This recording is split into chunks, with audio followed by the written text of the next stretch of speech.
बागेश्वर धाम की, हनुमान जी महाराज की, सन्यासी बाबा की, महाराणा प्रताप की, सीएपीए मिलन महामहोत्सव की, रेवासा धाम की, सभी संत जनों की, हनुमान जी महाराज की, शेखावाटी राजस्थान के पागलों की,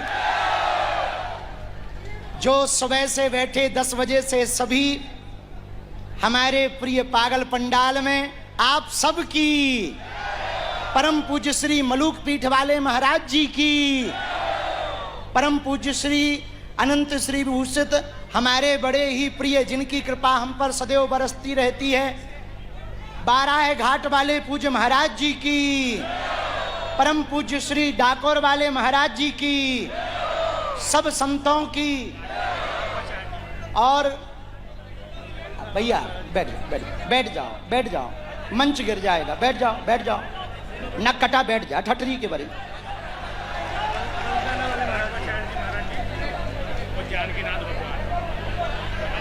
भगवान विराजमान है और राघवाचार्य जी महाराज जी की प्रथम पुण्य स्मरण। श्री जानकीनाथ भगवान की, गौलोकवासी पूज्य श्री राघवाचार्य जी महाराज जी की,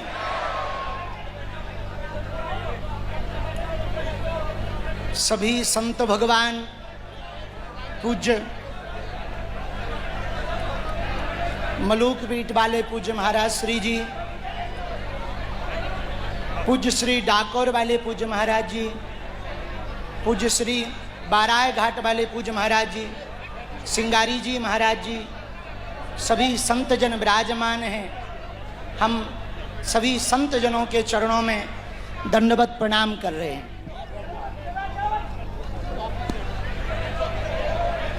सीएपीए मिलन महामहोत्सव के इस पावन पर्व में प्रथम पुण्य स्मरण साकेतवासी पूज्य श्री रेवासा वाले अनंत विभूषित पूज्य श्री राघवाचार्य जी महाराज जी का प्रथम पुण्य स्मरण का यह उत्सव, जिसमें राजस्थान शेखावाटी का यह स्थान ऐसा लग रहा, कहीं से देखो तो वृंदावन दिखाई पड़ रहा, संतों के मस्तक पर तिलक देखो तो अयोध्या दिखाई पड़ रहा, भक्तों में उन्माद देखो तो वृंदावन दिखाई पड़ रहा, और भाव देखो, श्रद्धा देखो तो महाकुंभ दिखाई पड़ रहा है। हमको बहुत विलंब हुआ तो हम पूर्ववत ही पूज्य महाराज जी से क्षमा मांग रहे हैं और कान पकड़कर क्षमा मांग रहे हैं। हम आ तो समय पे गए थे, अफ्रीका में थे, सुबह 8 बजे बंबई पहुंचे चील गाड़ी से, फिर हमारी चील गाड़ी फंस गई पानी में, तो हमको जल्दी उड़ना था तो 11 बजे उड़ पाए, तो उसमें बीच में ही आगी को लगो तेल खत्म होगा, तो हमको सूरत तेल तो था वहाँ भर नहीं पाया मुंबई में, तो सूरत जाना पड़ा। सूरत में फिर में तेल खावे पीवे हुए भरवाओ, फिर आ पाए। हमारे कारण सब संतों को बड़ा कष्ट हुआ और आप लोगों को भी कष्ट हुआ है। हम बहुत क्षमा मांग रहे और हमें लगता है क्षमा मांग करके शायद हमें क्षमा नहीं किया जाएगा, तो हम पुनः आने का वचन दे रहे। अब शायद हमें क्षमा कर दिया जाएगा। हमारे बड़े ही प्रिय पथमेड़ा वाले पूज्य महाराज श्री जी, जो गौ माता के लिए निरंतर जीवन जी रहे हैं, जिनकी महती कृपा से हम सबने गौ सेवा सीखी है, और एक ऐसे महापुरुष जो छपते नहीं हैं, छिपते हैं, लेकिन छिप कर के भी ऐसी गौ सेवा कर रहे हैं जो सब गौ भक्तों के हृदय में छप रहे हैं।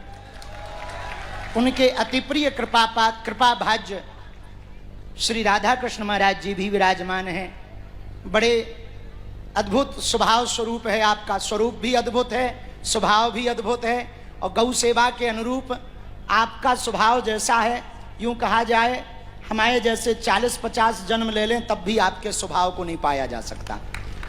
आप जितने धीर गंभीर हैं, ठीक उतने ही अपोजिट हम हैं। उनके ही बगल में जिनके मुखारविंद से सीएपीए मिलन महामहोत्सव में आनंद वर्षा, रस वर्षा उत्सव महोत्सव में परिवर्तित हुआ और यह संतों का सम्मेलन आनंद की उस पराकाष्ठा पर पहुंचा। हमारे बड़े प्रिय जिनके ऊपर श्री किशोरी जी की, संतों की, ब्रज की बड़ी कृपा है, श्री ठाकुर जी की, गिरधर लाल जी की बड़ी कृपा है, हमारे बड़े ही प्रिय आचार्य इंद्रेश जी भी विराजमान हैं। आप लोगों ने कल इनका तिलक कर दिया था जाने का, विदाई का। हमको पता लग गया तो गाड़ी से ये सिर्फ महाराज जी बोले कि हम आपको सिर्फ मिलकर दंडवत करके चल देंगे। हमने कहा कि वो जो तिलक किया है वो कथा का तिलक हुआ है, संत सम्मेलन का हमारे साथ होगा। तो आपकी कथा जयपुर में है और सायं 4 बजे पहुंचना था, लेकिन प्रेम बस भाव और बहुत सरलता है आपके अंदर, उस सरलता के कारण आपके अभी साथ हमको मिल गया और संतों के साथ इन सब महापुरुषों के दर्शन हो रहे हैं। एक दो बात हम कहना चाह रहे। अच्छा नक्कटा रुक तो जा। हर हर भारत हिंदू राष्ट्र की, राजस्थान के पागलों की।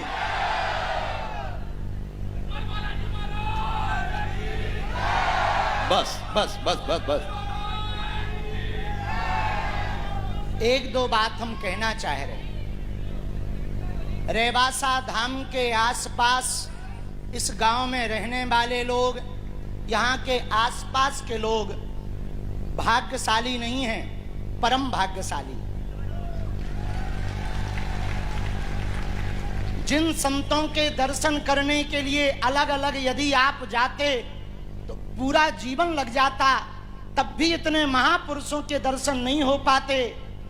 पूज्य साकेतवासी परम पूज्य श्री राघवाचार्य जी महाराज, जिन्होंने अपने तपोबल से रेवासा की भूमि पर भजन करके जो प्रभाव छोड़ा, जो भजन का स्वभाव छूटा, उस स्वभाव के अनुरूप हम सबको दर्शन के रूप में आज परम पूज्य श्री मलुक पीठ वाले महाराज जी का यहाँ पर पदार्पण होना, उनका यहाँ विराजमान होना, यहाँ की गद्दी की सेवा, उनके ही कृपा पूज्य साकेतवासी पूज्य महाराज जी की प्रेरणा के अनुरूप महाराज जी का यहाँ बैठना, भैया यूं कहें हम सबका भाग्य नहीं परम सौभाग्य है जो एक साथ इतने संतों के दर्शन हो पा रहे हैं।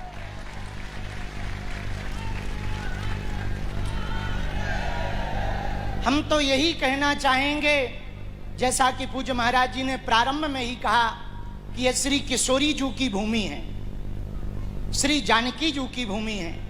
अच्छा, जानकी जी हैं भक्ति और भगवान श्री किशोरी जी हैं भक्ति, और भगवान को पाने का उपाय क्या है? बोलो बोलो। भगवान को प्राप्त करने का उपाय है भक्ति। हमको रामचरितमानस की एक बात हमारे पूज्य दादाजी ने कही थी, वो बड़ी प्रिय लगी।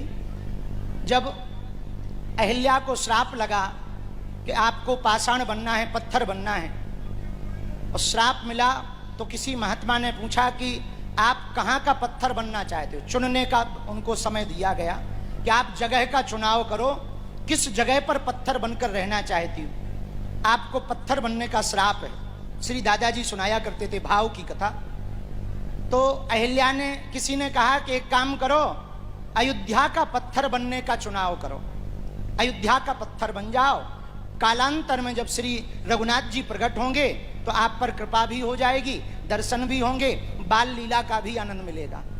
तब एक शब्द में श्री अहिल्या जी ने कहा हमको अयोध्या का पत्थर नहीं बनना है। तो बोले फिर कहाँ का बनना?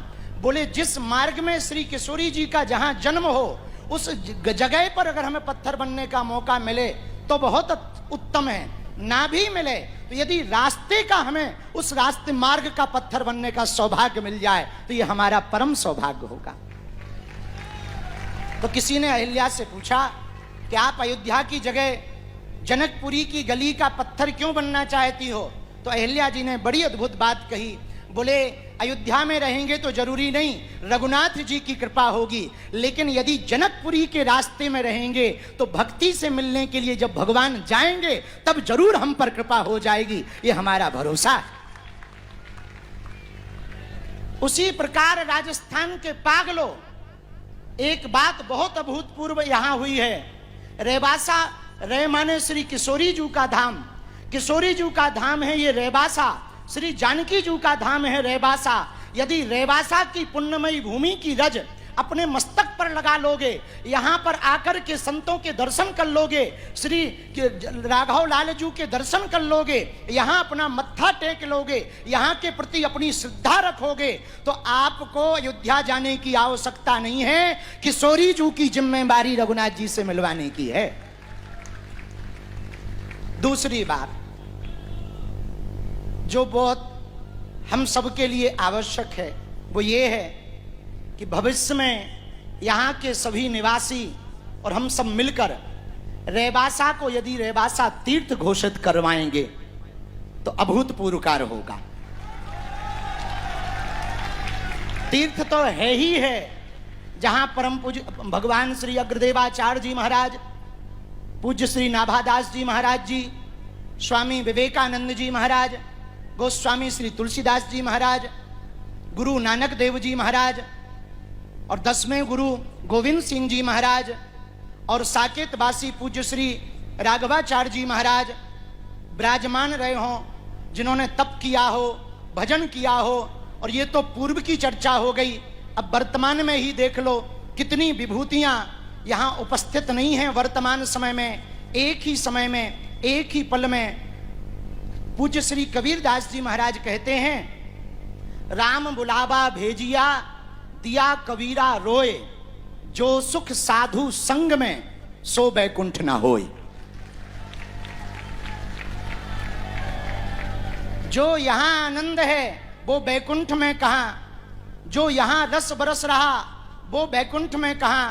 और परम पूज्य श्री मलूक पीठ वाले महाराज श्री जी, जिनकी कृपा में छत्र छाया में हम लोग बैठे हैं, हम तो जब महाराज जी के दर्शन करते हैं तो आपकी रहनी, आपका स्वभाव और आपकी वाणी को सुनकर ऐसा लगने लगता जिनकी छत्र छाया में हमने जीवन जिया, पूज्य श्री दादा गुरु जी का, महाराज जी का ही प्रतिबिंब हो। ऐसे ऋषि परंपरा के महापुरुष रेवासा की भूमि पर विराजमान भय। रेवासा वासियों, राजस्थान वासियों, एक बात कह दें, अब राजस्थान वैसे भी वीरों की भूमि है। यहां के तो लोग नहीं, यहां के तो घोड़े भी वीर होते हैं। मनुष्य की तो छोड़ो, यहां अश्व भी वीर होते हैं। अश्व की तो छोड़ो, यहां का गज हाथी राम प्रसाद भी वीर होता है। और एक बात कहें, हिंदू राष्ट्र का झंडा यदि कहीं फहराएगा तो शायद पहला नंबर राजस्थान का आएगा, क्योंकि ये वही भूमि है जहां महाराणा प्रताप की तलवार ने विरोधियों के नाकों चने चढ़वा दिए थे विरोधियों को। ये वही भूमि है जहां कट्टर हिंदू रहते हैं। पूछो कैसे? पूछो, जोर से पूछो। राम प्रसाद हाथी को ले गए पकड़ के, कौन? ऊ वाले। पर कितना कट्टर हिंदू था राम प्रसाद। हाथी है, मनुष्य नहीं है, पर विचार करना है वो गज भी कितना कट्टर था हिंदुत्व के प्रति। पराधीनता में 1 महीने तक रहे, लेकिन उसने दुश्मन के घर का ना पानी पिया ना भोजन पाया। ये समर्पण है राजस्थान में, इसीलिए इसे वीरों की भूमि कहा जाता। कौन सी भूमि कहा जाता? वीरों की भूमि। और वीरों की भूमि है, वीर की भूमि भी है और महावीर की भूमि भी है। अब पूछो कैसे? पूछो। यहां 2 बालाजी हैं प्रसिद्ध, सालासर और मेहंदीपुर। और हनुमान जी का नाम महावीर जब नाम सुनावे, तो वीर की भूमि है, महावीर की भूमि है। रेवासा धाम जानकी जी की भूमि है, तो श्री ठाकुर जी रघुनाथ जी भी यहां आएंगे, तो वीरों की वीर की भूमि हो गई, महावीर की भूमि हो गई।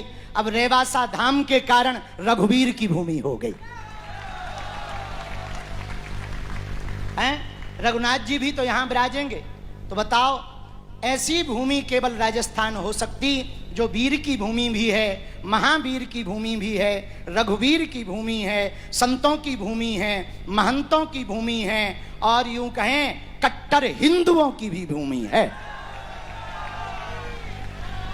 आप पूज्य संत भगवान और आप सब सुबह से बैठे हैं, तो हम ज्यादा कुछ सुनाने तो नहीं आए। पसीना ऐसे बहा रहा हो जैसे टुल्लू पंप चालू होगा हो, संबल सियर चालू होगा हो, आगे की यात्रा पर भी जाना है। अंत में एक दो बात कह के, आप लोग बहुत देर से बैठे हो, नाराज तो नहीं थे आप लोग? एक बात कहें, हमने जब थोड़ा जल्दी जल्दी में कह दिया, आप थोड़ा बताएं दे रहे बड़े विस्तार से, जल्दी हम कथा सुनाने आएंगे। बहुत पहले दरबार लगाया था, यहीं लगाया था शायद सीकर में, हैं? छोटी लोसल में, सीकर में। हाँ, अब फिर आएंगे, बालाजी का नाम लेके आएंगे और पक्का दरबार भी लगाएंगे। अपना ख्याल रखो, मुस्कुराते रहो, और हिंदू एकता पद। एक मिनट बैठो, अभी हम जा कहाँ रहे, कटा रहो, बैठो। तुम ठटरी के भरे हो, वैसे ही जियो जैसे खड़े हो जाओ, बैठ जाओ। तो पदयात्रा में कौन कौन आने वाला है?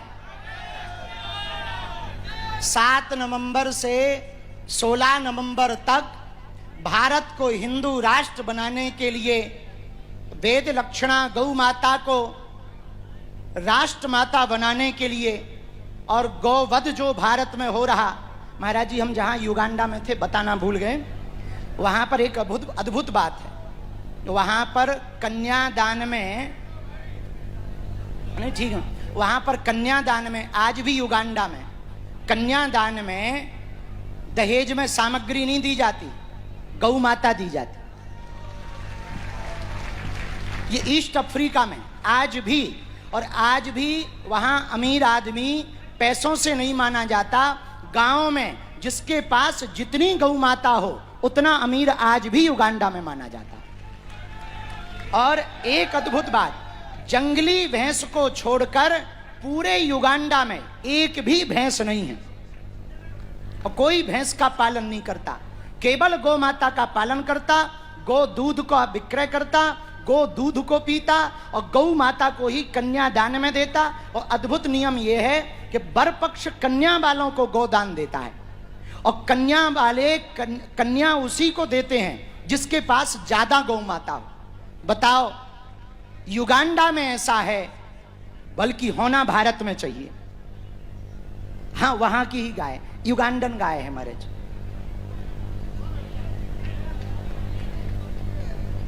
दे शायद वो नहीं, लेकिन ये अभूतपूर्व नियम है महाराज जी। हम तो सुनकर के हम जब अभी गए, वहां की प्रधानमंत्री को मिले परसों, उन्होंने जब पूरी बात वहां हमें बताई तो हमें बड़ी प्रसन्नता हुई, और वहां के प्रतिष्ठित लोगों ने बात बताई, और हमने जाकर के भी देखा। जब विदेशी धरती पर ऐसा हो सकता है, तो हम चाहते हैं भारत की धरती पर यदि गौ माता के लिए ऐसा हो, तो निश्चित रूप से महाराज जी ने एक बात कही थी, वो हमें याद आ गई। भारत हिंदू राष्ट्र तभी बनेगा जब गाय माता बचेगी। भारत को हिंदू राष्ट्र बनाने के लिए गाय माता को बचाना बहुत आवश्यक है। इसलिए संपूर्ण रेवासा वासियों, राजस्थान के पागलों, करो भव्य दिव्य तैयारी। 7 नवंबर से 16 नवंबर तक हिंदू राष्ट्र बनाने के लिए चलेंगे मुगदरधारी। भारत माता की, गौ माता की, रेवासा धाम की, अपने अपने मताई बाप की, बागेश्वर धाम के पागलों की। वो बहन जी को आने देना, वो राखी लिए बैठी सुबह से। आ जाओ बहन, आ जाओ, नहीं तो हम जल्दी चले जाएंगे। जल्दी आ जा बहन। हम सबकी आप लोगों की अर्जी लगाएं दे रहे हैं। इतनी देर से महाराज जी आज्ञा हो तो हम इनकी अर्जी लगा दें, ये लोग बहुत देर से बैठे हैं। हाँ, अब सब लोग दोनों हाथ की मुट्ठी बांध के बैठ जाओ।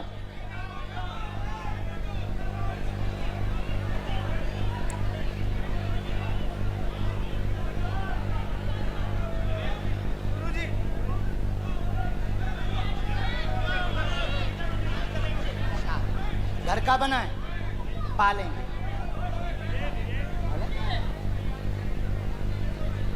किसने बनाई? बहुत सुंदर बनाई, बहुत अच्छी बनी। अच्छा, दोनों हाथों की मुट्ठी बांध लो। जो लास्ट तक सुन पा रहे हैं आप भी बांध लो। दरबार का तो समय नहीं है, पर सामूहिक अर्जी लगा देते हैं, इतने में ही तुम्हारी जय जय हो जाएगी।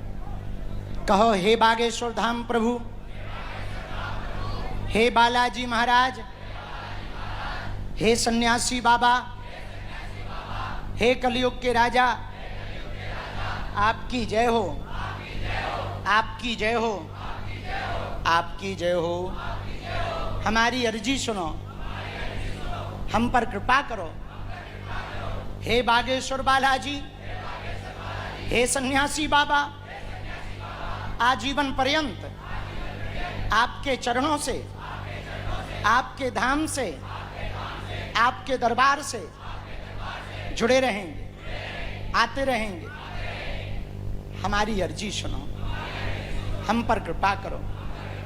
मन ही मन अपने माता पिता को प्रणाम करो, अपने अपने कुल देवी देवताओं को प्रणाम करो, बागेश्वर बालाजी को प्रणाम करो, सन्यासी बाबा को प्रणाम करो, जिनके तपोबल के कारण मानव जीवन की दैहिक दैविक भौतिक समस्याओं का समाधान का मार्ग मिलता है, बल मिलता है, जिनकी कृपा के कारण तंत्र मंत्र मारण मोहन वशीकरण स्तंभन उच्चाटन टोना टोटका आदि का स्तंभन होता है।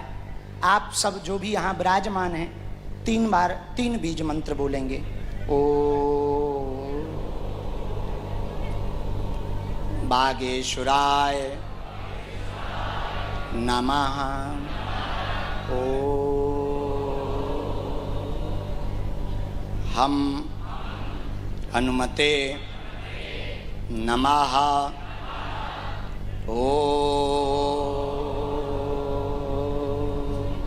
सन्यासी देवाय नमः। मनी मन पुनः बालाजी को प्रणाम कर लो, सन्यासी बाबा को प्रणाम कर लो। बालाजी का और सन्यासी बाबा का दिया हुआ यह ऐसा अचूक उपाय है, जिनके पर्चा नहीं बन पाते, मिलना नहीं हो पाता, वो अगर सामूहिक अर्जी लगाते हैं, लहसुन प्याज मांस मदिरा बंद करके महीने में एक बार, 2 महीने में, 6 महीने में एक बार धाम की पेशी शुरू कर देते हैं, उनका पर्चा बने या ना बने, काम सफल होने लगता। रोग में, संकट में, बाधा में, व्याधि में, पीड़ा में आराम लगने लगता है। तो आप जो भी अर्जी लेकर आए हो 3 बार बोल दो, हम मंत्र का प्रयोग कर देते हैं। ओम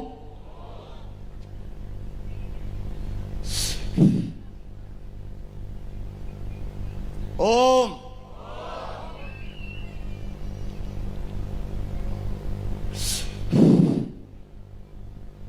ओम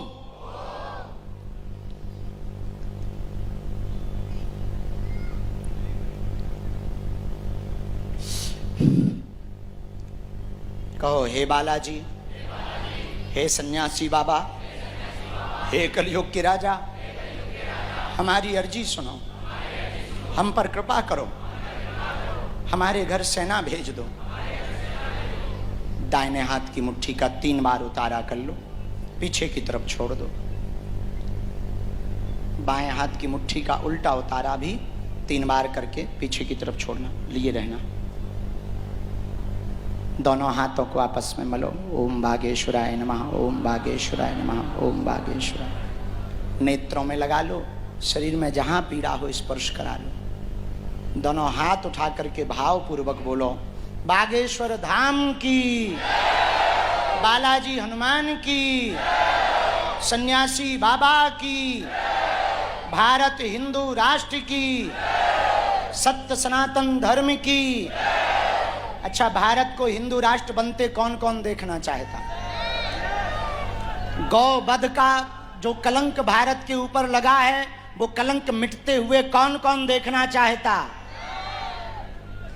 श्रद्धा जैसे कांड दोबारा ना हो, इस पर ब्रेक कौन कौन लगवाना चाहता? कन्हैया लाल दर्जी राजस्थान याद है? वैसी घटना दोबारा हिंदुओं पर ना हो, कौन कौन ब्रेक लगवाना चाहता? कौन कौन मुंह तोड़ जवाब देना चाहता? कच्चा या पक्का? सोच लो। पक्का? तो एक उपाय है, पूछो क्या? 1 घंटा तुम्हारा, हिंदू राष्ट्र हमारा। 1 घंटा मात्र आप हिंदू राष्ट्र के लिए निकालना प्रारंभ कर दो हिंदुओं। हम दावे के साथ कहते हैं, भारत हिंदू राष्ट्र भी बनेगा, धर्म विरोधियों के मुंह पर तमाचा भी लगेगा। जो कायदे में रहेगा वो फायदे में रहेगा, नहीं तो पाकिस्तान खुला हुआ है। और अभी जब हम युगांडा में थे तो न्यूज पर चला कि पाकिस्तान के मुनीर भाई साहब ने कहा है कि हम भारत पर मिसाइलें दाग देंगे।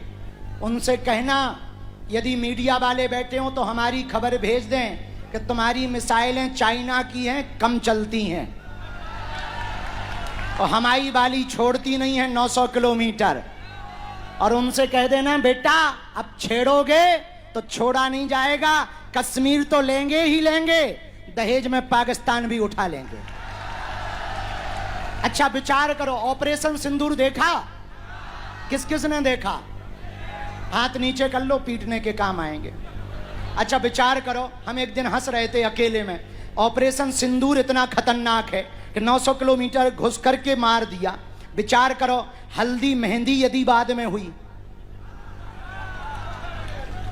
और फिर विदाई।